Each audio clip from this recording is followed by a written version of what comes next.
Vamos inicializar agora as instruções de como utilizar o SysEAP para solucionar matematicamente, calcular, né, os experimentos inteiramente casualizados. Para isso, inicialmente, abra o programa. Para abri-lo, busque no desktop do seu computador onde se encontra o ícone do programa. Ao encontrá-lo, dê um duplo clique para abrir o programa. Caso o ícone do programa não esteja no desktop, busque o diretório C. Dentro do C você vai encontrar uma pasta com o mesmo nome do programa, SysEAPRO. Dentro dessa pasta encontra-se o arquivo syseapro.exec. Dê um duplo clique para abrir o programa. Com o programa aberto, podemos verificar que na parte superior encontra-se o menu suspenso, formado por vários itens, em que o primeiro item, arquivo, encontram-se várias rotinas, por exemplo, para criar arquivos novos, apagar, imprimir, exportar, importar, entre outras rotinas. Para você procurar, para localizar o item que se encontra os experimentos inteiramente casualizados, busque o item ANOVA. Dentro de ANOVA, busque análise paramétrica, uma variável inteiramente casualizado. Ao encontrar, dê um duplo clique. Muitos chamam esses experimentos inteiramente casualizados como inteiramente aleatorizados. Bem, com o formulário aberto, nós aconselhamos, principalmente para os usuários que não têm muita intimidade com o programa, pressionar esse botão com a interrogação, que é o botão de dúvida, para abrir uma caixa e ler algumas instruções do que é feito essa rotina, o que é necessário nessa rotina. Por exemplo, os experimentos inteiramente casualizados, eles devem ser feitos em um local no qual o pesquisador considerou a unidade experimental homogênea. Então, ele, quando considerou que a unidade experimental era homogênea, ele instalou o experimento formado, que deve ser formado com um número X de tratamentos e um número Y de repetições. Então, por exemplo, ele fez um experimento como esse aqui, né, em que ele utilizou 4 tratamentos. Por exemplo, esses tratamentos, ração A, ração B, ração C, ração D. Ou esses tratamentos podem ser fertilizante A, B, C, D. Bem, existem vários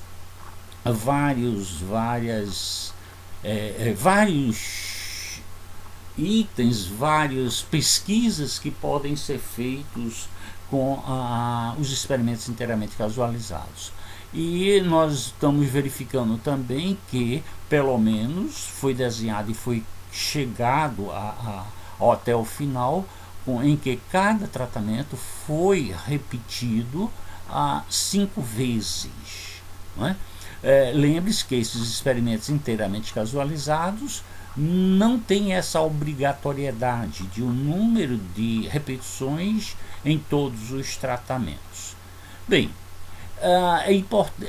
esse é o formato que na maioria das vezes se chega ao laboratório para ser processado, mas o SysEAPRO ele não reconhece nesse formato. Você tem que colocar ele no formato para que o SysEAPRO reconheça.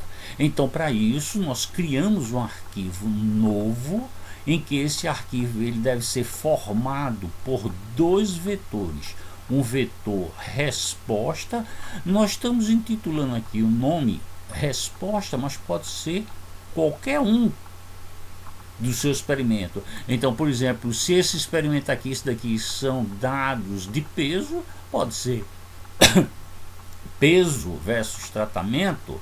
Se for comprimento, altura, pode ser comp, ou pode ser altura, ou pode ser pH. Bem, você que vai dizer o que é esse vetor, o nome desse vetor. Mas a resposta, de uma forma geral, atende para qualquer exemplo de uma forma generalizada.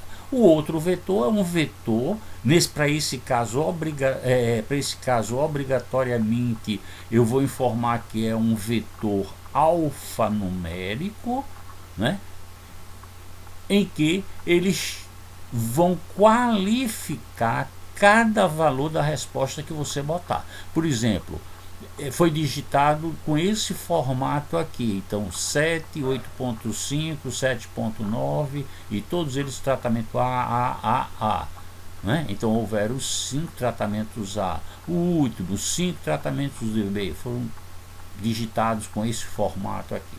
Mas o importante é que tenha que essa matriz de dados seja representada por 2 vetores, né? Bem, nessa caixa de dúvidas sempre colocamos 2 exemplos à disposição. Vamos utilizar o exemplo 1, que ele o nome desse arquivo é exemplo 4. Então vamos utilizar o exemplo 4 para fazer com que a rotina do CISAPRO funcione. Então, para isso, inicialmente, estamos no formulário dos experimentos inteiramente casualizados. Pressiona o botão selecionar arquivo para carregar na memória o arquivo exemplo 4. Selecione arquivo. Ele recomenda que, para ser feitos os experimentos inteiramente casualizados, antes de mais nada, se faça o teste de homogeneidade de variância, né? Então, temos esse teste de homogeneidade no item de testes, né? Teste mais homogeneidade aqui de múltiplas variáveis com múltiplas comparações, ok? Então, ao abrir a caixa de arquivos, né, você vai ter essa imagem em que você vai tentar localizar o arquivo exemplo 4. Como ele não aparece aqui, vamos utilizar a barra de rolagem até encontrar o arquivo exemplo 4. Ao vê-lo, clique 2 vezes nele ou selecione, clicando uma vez e apertando o botão de abrir. Okay?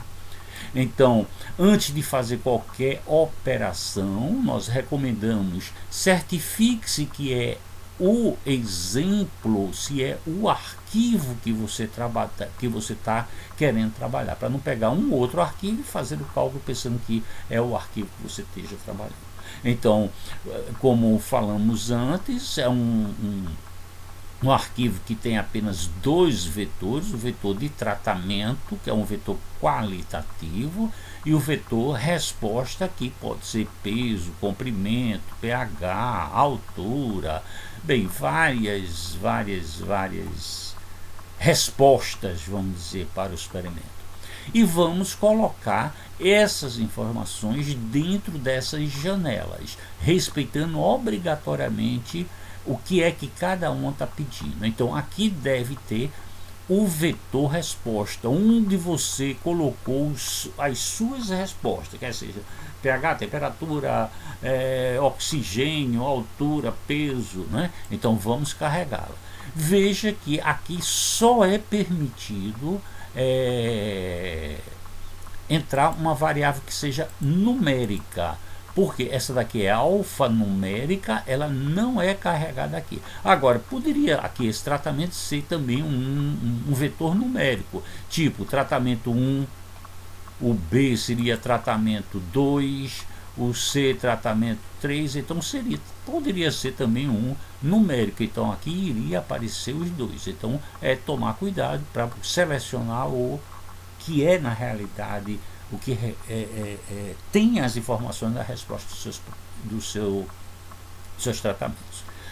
E nesse vetor aqui, nós vamos selecionar qual é, nessa janela, vamos selecionar qual é o vetor que contém as informações dos tratamentos, que é o vetor que a gente chamou de TRAT. Ok?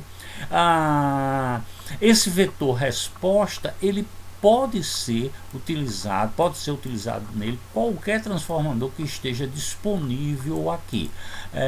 Para isso, antes você fez o teste de homogeneidade, vamos admitir que você só conseguiu uniformizar ou tornar as variâncias homogêneas utilizando o transformador logaritmo. Então, botaria o transformador logaritmo aqui para solucionar o problema, ok? O transformador que se encontra aqui, na realidade, ele não está fazendo nenhum efeito, porque o que é que ele diz? Pegue cada valor da resposta e some um K, mas esse K é zero, então ele está pegando ele e ficando ele mesmo, então não está havendo nenhuma influência. Caso precise alterar o número de casas decimais para os cálculos, vem aqui, pressione para cima ou para baixo nessas setas para você ajustar o número de casas decimais dos cálculos. Finalmente, pressione o botão calcular para ter as suas respostas, né? O programa SysApp tem uma vantagem muito grande, que ele sempre oferece esse tipo de informação. Então ele está dizendo, foram encontrados 4 tratamentos, tratamento A, B, C, D. Isso está correto, porque é muito importante isso, porque muitas vezes na digitação, se eu botar aqui um A maiúsculo, vai diferenciar do A minúsculo. Então iria aparecer aqui A minúsculo, A maiúsculo, dizendo que tinham sido 5 tratamentos. E isso não estaria retratando a verdade, simplesmente que foi um erro de digitação. Então a informação está correta, sim. Então ele já apresentou todos os cálculos que se fazem necessários para os nossos cálculos, para as nossas apresentações, as nossas divulgações dos nossos resultados, ok? Então, inicialmente vamos falar sobre a tabela da análise de variância.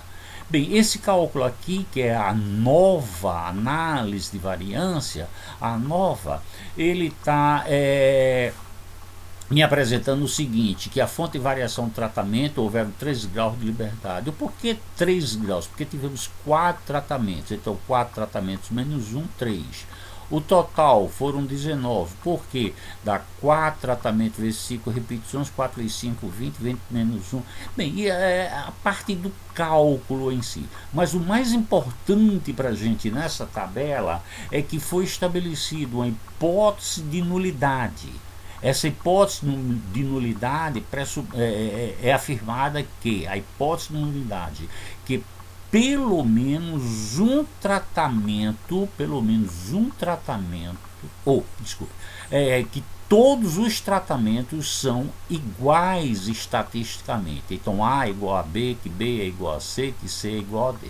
Contra a hipótese alternativa que pelo menos um tratamento difere dos demais.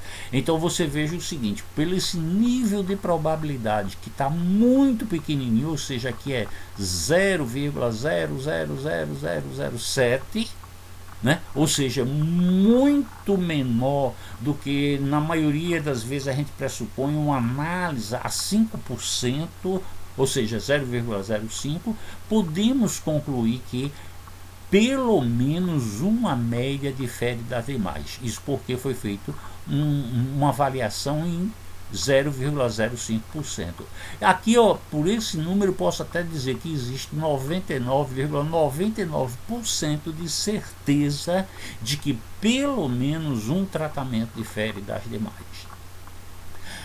Podemos também ver os dados e figura e intervalo de confiança, né? Então, com relação aos dados, ele está me dizendo o número de repetições, a variância, o erro padrão da média, a média e, mais importante, o erro. Então, por exemplo, o tratamento A teve uma média de 6,94, mais ou menos 0,25. Isso me gera esse intervalo de confiança. Nós podemos até por aqui dar uma olhada e verificar que, para um intervalo, se esse intervalo não se encontra tocando, fazendo uma intercepção nesse intervalo aqui, então podemos garantir que esses dois tratamentos são distintos, são diferentes estatisticamente, né?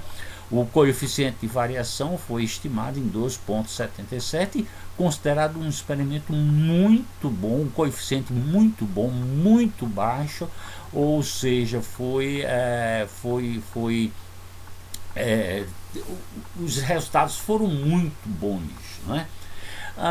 Para a gente ter uma noção, tá? Se você quiser também visualizar a figura desses dados, basta apertar aqui em figura, que já aparece esse quadro em que, se você pressionar mostrar a figura, nós temos os tratamentos A, B, C e D.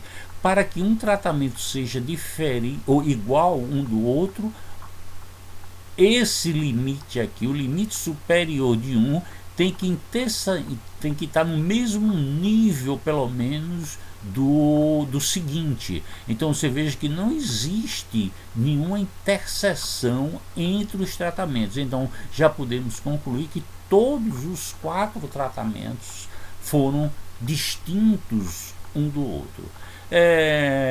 Com relação às opções gráficas, se você quiser alterar essas opções gráficas, como botar ela em 3D, modificar gradiente, nesse caso aqui não quero esse gradiente. Se eu não quiser essas linhas horizontais, se eu quiser botar aqui o que é esse ABC, então vamos chegar e botar título do eixo. Então vamos colocar, por exemplo, ração. Então já apareceu aqui, né? Vamos botar o que é esse eixo do Y. Vamos dizer que é ganho de peso em grama. Eu não estou gostando porque aqui tem uma casa decimal, aqui não tem casa decimal. Vamos botar todos no mesmo nível de casa decimal. Então escala, o Y vamos botar com uma casa decimal todo mundo. Se eu quiser modificar o tamanho, bem, eu posso fazer várias coisas nesse gráfico, até tornar ele agradável para mim e para o que eu vou apresentar ao público, como eu vou apresentar ao público. Então cabe a você trabalhar com essas opções até encontrar o ideal para o seu gráfico, ok? Querendo gravar essa figura, aperta-se aqui gravar, ele vai perguntar quanto tem de altura, quanto tem de largura. Geralmente eu deixo esse default mesmo, não é? E ele já vai me abrir no diretório do programa Sysapp figura.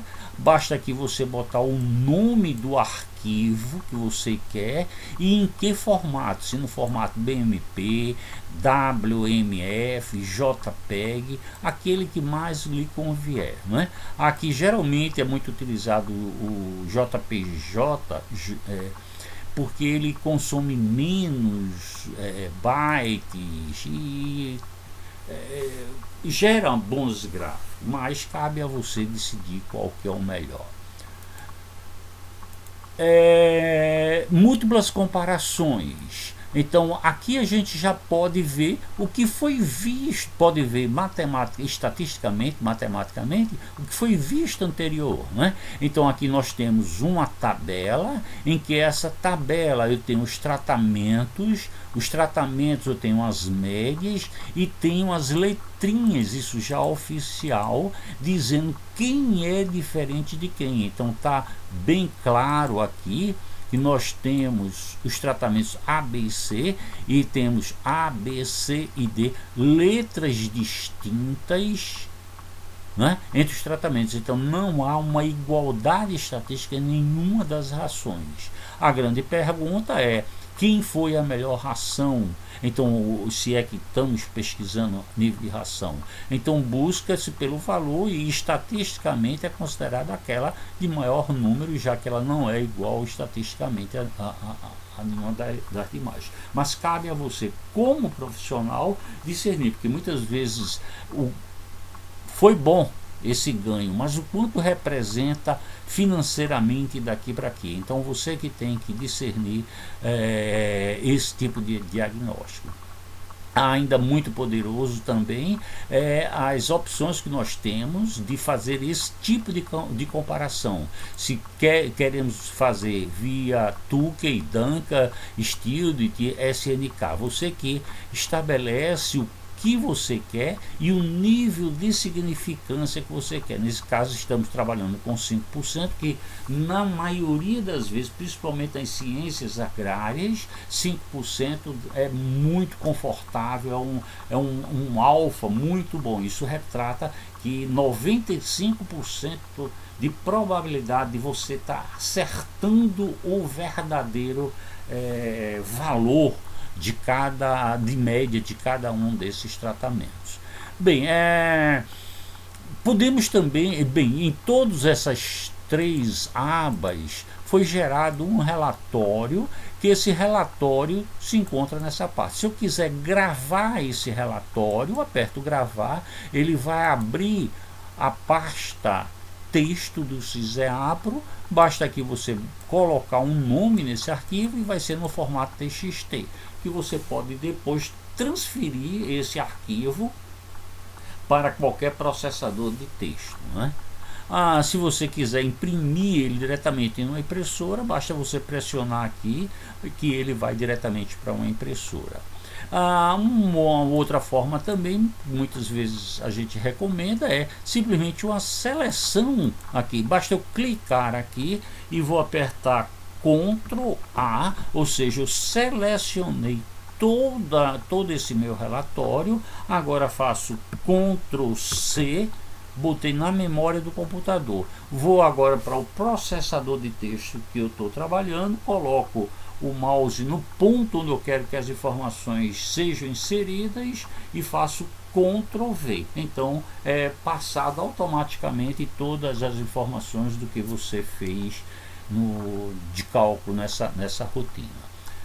Bem, nós esperamos que esse vídeo tenha minimizado as possíveis dúvidas que vocês tinham para a realização dos cálculos de experimento inteiramente casualizado. Nós agradecemos a oportunidade e esperamos nos encontrar no próximo vídeo.